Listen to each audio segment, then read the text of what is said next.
Now, a lot of fans always ask this question when it comes to the series that only get one season. Where is my season 2? Why am I not getting a season 2? What's going on here? From the popular series like Attack on Titan to the One Punch Mans. Of course, both of those have been confirmed for season 2s, but there's been plenty of series that were absolutely amazing and never got that sequel. Whether it be a manga adaptation or just an anime original, most of the time it's manga adaptations that get shafted though. They get that one big season and they call it a day, and our fandom is left crushed like, please just give us more, we're begging, like, and apparently an anime producer actually stepped up to give us a good idea as to why we're not getting a second season of a lot of our favorite anime, why it just never happens. Now, we've always been under the assumption, okay, it just didn't do well, you know, it failed or something like that, and we move on with our days. Sometimes some series are moderately successful and they still don't get one, and we're kind of left wondering or whatever. So we always have our expectations, or our theories for that matter, regarding why it never happens. But now we have somebody in the inside that can give us a little bit more of an idea of,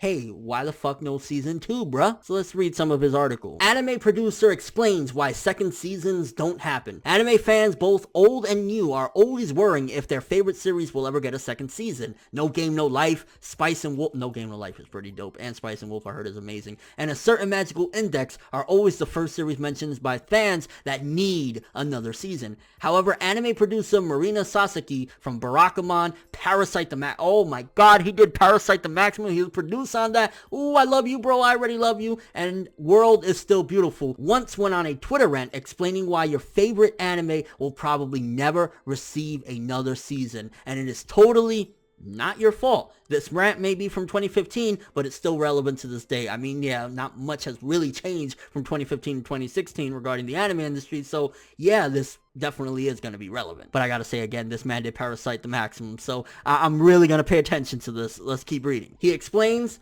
manga gets adapted into an anime becomes popular, manga sales rise, anime Blu-ray disc does not sell. That is the pain experienced by companies that shell out 200 million yen to make an anime that does not sell well, while the manga that did not pay a single yen does. It makes us think, did we sign up for this? 200 million yen. So that would be like what, 20 million, 2 million yen, or $2 million essentially, around there. So basically, $2 million go into an anime and they don't make shit, is what he's saying in that particular instance. Now, I guess in a way, we got to think, okay, one of the things that he says is Blu-ray discs don't sell. So, I mean, yeah, it is the fans partially, you could argue, because, I mean, we buy the best we can. I know a lot of fans don't buy shit or whatever, but for people like me, you know, that I'm a collector and I buy anime, I buy everything that I can and that I really enjoy. You know, if I really like something, I'm definitely going to buy it. Majority of the time, almost everything I watch, being real, I buy. I buy almost literally everything that I watch and read, even if it's just a few volumes, even if it's just a box set or two, I make sure to support that series or whatever. And I definitely always encourage that. I'm nobody's mom, I'm nobody's dad. I'm not going to tell you, hey, motherfucker, you got to do this and that. Like, people are going to do what they want to do regardless. I just encourage it, because if you want your favorite series to get that other season, definitely support it. And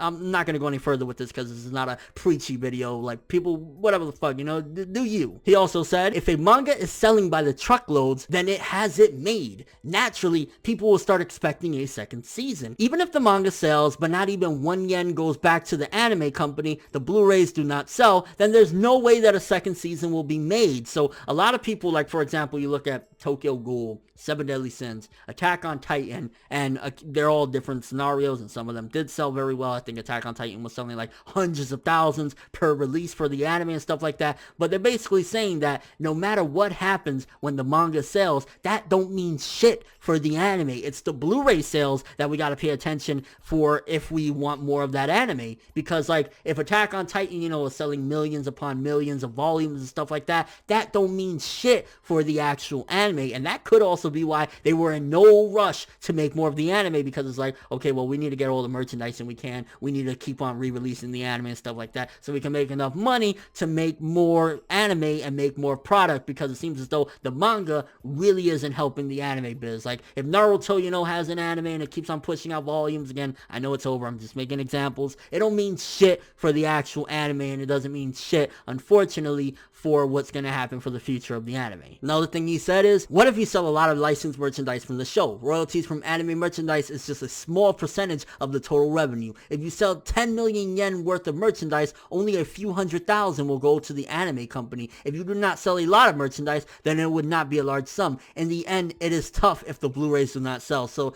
based on what I've been seeing thus far, he continues to just keep on shoving it down our throats that the Blu-rays are the most important thing. The DVD and Blu-ray is the most important thing to the anime companies. The merchandise isn't really a big deal to them, so even my previous argument's kind of thrown out the window. He doesn't really, merchandise, they make a few $100,000 yen, which is what, like, a few $1,000s, which if they're spending $2 million, they don't give a fuck about a few $1,000s. They need to recoup. So the biggest thing doesn't mean, the merchandise don't mean shit. Manga volume sales don't really mean shit. The biggest thing is the Blu-rays. So take that into consideration, especially for the people that love to import and stuff like that. Maybe you should think twice if you want your, new seasons of your anime or whatever to come when you're buying your Blu-rays and importing. I know, again, our fandom, especially in the West, we don't make that much of a difference for the anime industry. Like, I honestly, from what I've heard from so many different people, know that pretty much Japan, they look at us like, whatever, they don't really, like, we're very bottom of the barrel as far as their concerns, because they're like, Japan is number one. They're the biggest ones that buy everything, they sell the most and all that good shit. So unfortunately, we can't really do too much over here in the West because our industry isn't big enough. Fans over here don't buy enough to make a difference to them. But don't get it twisted, I still say support the industry regardless. A second season being brought up by a production committee only happens in the best cases. Most committees do not even talk about a second season. They look at the third or fourth Blu-ray volume and calculate if they can minimize their losses. Even streaming, which was supposed to be a ray of hope, is not strong enough to be a moneymaker. So even the streaming really isn't helping them that much. It's basically by the third or fourth Blu-ray volume, which kind of gives us an insight if we'll know if an anime is getting a second season or not. We should actually look more into that. But by the third or fourth Blu-ray release or whatever, we'll know more or less if it's doing well enough to get a second season. How is anime made and how is it supposed to make money? It would be great if anime companies could reveal how they do it. A concrete example with real figures would be ideal. For customers, one, Blu-ray discs are too expensive, so I'm assuming he's talking about the complaints that the customers have. Blu-rays are too expensive. There's too much anime being made, so they watch a shit ton of stuff and they can't buy it all. And there are anime that the audience would not even consider buying. Like for me, stuff like that is like the bottom of the barrel series. Like there's a rarity that I will buy, like, a really just straight up ecchi, nothing but selling tits to your face. I might buy one of those once in a while, but like for example, hentai, there's been one time that I bought that, and you can see the video in the description below. It was just a gag me and my girl were, watching or whatever. So yeah, aside from that, I'll never buy hentai. There's a lot of series that if you don't really grab me when I actually watch it streaming, then I probably won't pick it up unless it's a blind buy. I do those sometimes, or I see a really cool trailer. But yeah, there's some animes that I just won't buy. On the business side, Blu-rays cannot be substituted as the main revenue source, and there is no place for anime in a world of disposable fads. Those could be the reasons. But what I got from all that, to be honest with you, is mainly, again, Blu-rays. Blu-rays.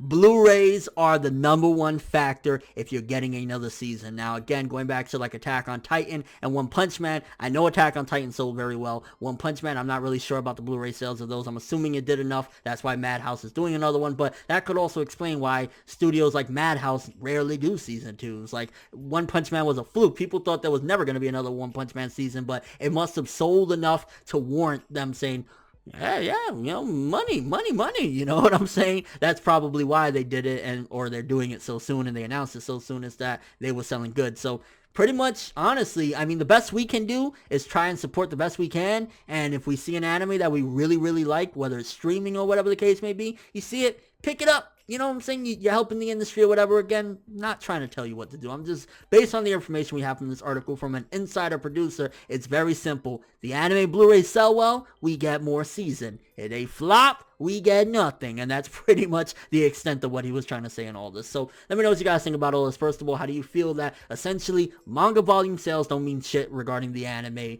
Merchandise doesn't really mean shit regarding the anime. It's all about the Blu-rays. And does this inspire you at all, or give you any incentive to buy more anime to help fund the seasons of anime that you want to come? And just your overall thoughts of this. Again, another doom and gloom video regarding the industry, but I found this one to be very insightful. The fact that oh shit, that's that anime that I liked, I never got that second season, here's why. But thanks for watching, hope you enjoyed. If you liked anything I had to say or enjoyed the video, drop me a like, I'd greatly appreciate it. And if you want more from me, make sure to subscribe, follow me on Twitter, Instagram, and stalk my Facebook to get more when the video ends. I'm ForneverWorld, and as always, people, have an awesome day. And yeah, it's Dem Blu-Rays, dog, that's the reason.